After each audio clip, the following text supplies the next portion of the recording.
Assalamualaikum warahmatullahi wabarakatuh. Di sini saya akan menceritakan tentang perjuangan seorang pemuda yang berusaha untuk mengembalikan gadis kecil yang mempunyai keterbatasan tidak dapat bicara setelah peristiwa besar terjadi dalam hidupnya. Peristiwa apakah itu? Kenapa ia bisa berada jauh dari ibunya? Lalu, berhasilkah pemuda ini membawa pulang gadis itu kepada ibunya? Di Sultanpur, di sebuah desa terdapat gadis kecil bernama Syahida, kini berusia 6 tahun. Dia mengalami insiden terjatuh ke jurang. Ibunya dan warga lainnya berusaha mencari keberadaan Syahida yang menghilang hingga akhirnya dia ditemukan tersangkut di sebuah pohon tepi jurang. Lalu Syahida diselamatkan. Keesokan harinya, Syahida yang tidak bisa berbicara membuat keluarganya mencari cara agar Syahida dapat disembuhkan. Seorang pria tua menyarankan agar Syahida dibawa ke tempat suci Hazrat Nizamuddin Aulia di Delhi. Namun, ayah Syahida yang merupakan mantan anggota militer Pakistan menolak, sebab orang India tidak akan pernah memberi visa. Ibu Syahida tetap memutuskan untuk membawa anaknya ke Delhi. Di dalam kereta api, Syahida dan ibunya siap kembali ke Pakistan. Sesaat kemudian, mesin kereta api mengalami masalah sehingga kereta api berhenti sejenak. Syahida yang terbangun dari tidurnya melihat dari jendela seekor anak kambing. Dia keluar dari kereta dan menghampiri kambing tersebut. Tidak lama, kereta api berjalan.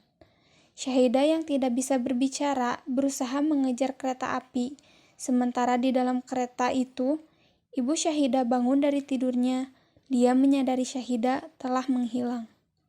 Beberapa hari kemudian, Syahida berada di Kurukshetra, Haryana, India. Dia bertemu dengan Pawan Kumar Chaturvedi, atau yang biasa disebut Bajrangi. Syahida terus mengikuti Bajrangi kemanapun dia pergi. Bajrangi membawa Syahida ke kantor polisi, tetapi polisi menolak menampungnya. Sehingga akhirnya Syahida dibawa Bajrangi ikut menuju Delhi. Bajrangi dan Syahida tiba di kediaman Dayanan. Di hari berikutnya, Bajrangi mengajak Syahida untuk berdoa di kuil, tetapi secara diam-diam Syahida menuju masjid. Bajrangi lalu melihat Syahida sedang berdoa di dalam masjid. Setelah itu, Bajrangi menjelaskan kepada Rasika bahwa Syahida beragama Muslim. Suatu malam di kediaman Dayanan sedang menonton bareng menyaksikan pertandingan kriket India melawan Pakistan. Saat itu Pakistan memenangkan pertandingan, sehingga hanya Syahida seorang yang bersukacita. Dia lalu mencium bendera Pakistan yang berada di layar TV. Bajrangi menghampiri Syahida, menanyakan apakah Syahida berasal dari Pakistan, lalu Syahida mengangguk. Dayanan dengan nada marah meminta kepada Bajrangi untuk membawa Syahida ke kedutaan Pakistan. Bajrangi membawa Syahida menuju kedutaan Pakistan, dan saat itu terjadi demo besar-besaran oleh warga India. Bajrangi menemui seorang petugas menjelaskan maksud dan tujuannya. Hanya saja, Syahida tidak bisa dibawa ke Pakistan sebab dia tidak memiliki paspor.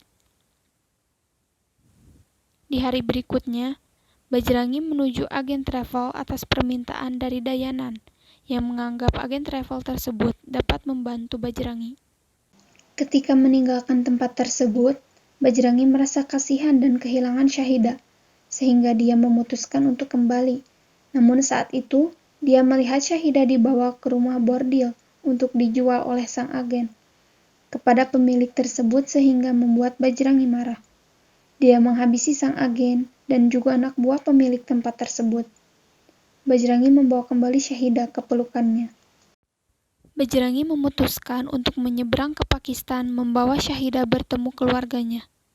Dalam perjalanan di gurun pasir, Bajrangi bertemu dengan Bo Ali yang membawanya menyeberang ke perbatasan Pakistan lewat terowongan. Bajrangi yang merupakan penganut Bajrang Bali yang selalu berkata jujur, dia tidak ingin kabur begitu saja sehingga dia meminta izin kepada anggota militer yang sedang bertugas. Namun, Bajrangi beberapa kali tidak diizinkan, tetapi dia terus mencoba dan diizinkan masuk ke daerah Pakistan. Tiba di sebuah daerah, Bajrangi dianggap mata-mata India, sehingga polisi Pakistan menangkapnya. Kejadian itu diliput oleh Chan Nawab yang berusaha mencari berita. Di kantor polisi, Bajrangi diinterogasi, dan saat itu Syahidah melihat kalender bergambarkan sebuah bukit.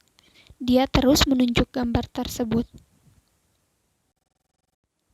Bajrangi lalu menjelaskan kepada polisi bahwa daerah tersebut tempat tinggal Syahidah berada di tempat tersebut sambil menunjuk ke kalender. Polisi yang tidak percaya menghampiri Syahidah, memegang mulutnya sehingga membuat Bajrangi marah. Dia pun memukuli polisi lalu kabur bersama Syahidah. Di dalam bus, Bajrangi menjelaskan kepada kondektur bahwa dia ingin mengantarkan Syahidah bertemu dengan keluarganya dan menanyakan lokasi daerah yang ada di kalender yang dibawa oleh Bajrangi. Saat itu, Chan Nawab mengikuti Bajrangi. Dia menyadari bahwa Bajrangi bermaksud baik dan bukan mata-mata India. Chan membantu Bajrangi menjauhi kejaran polisi.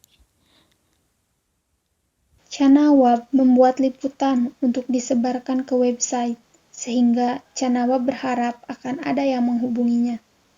Malam harinya, ketika sedang berada di kedai kopi, Bajrangi dan Syahidah melihat rekaman Chan Nawab, dan saat itu Syahidah melihat ibunya ada di dalam rekaman, baru turun dari bus. Syahidah memberi isyarat kepada Bajrangi bahwa itu adalah ibunya.